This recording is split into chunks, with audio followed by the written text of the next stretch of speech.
So just to talk a little bit about how that's impacted us, obviously, we were feeding 8,000 people a few years ago. Now we're feeding about 20,000 a year.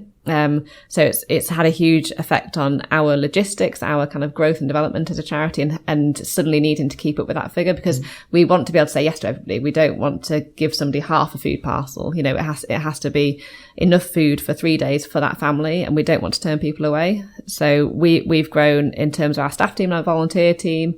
The volunteer team growing has meant that we, need to look out for those volunteers a bit more. We don't want a big volunteer turnover, so we're concentrating more on volunteer training, kind of health and safety for volunteers, making them feel very welcome as well and part of the big team.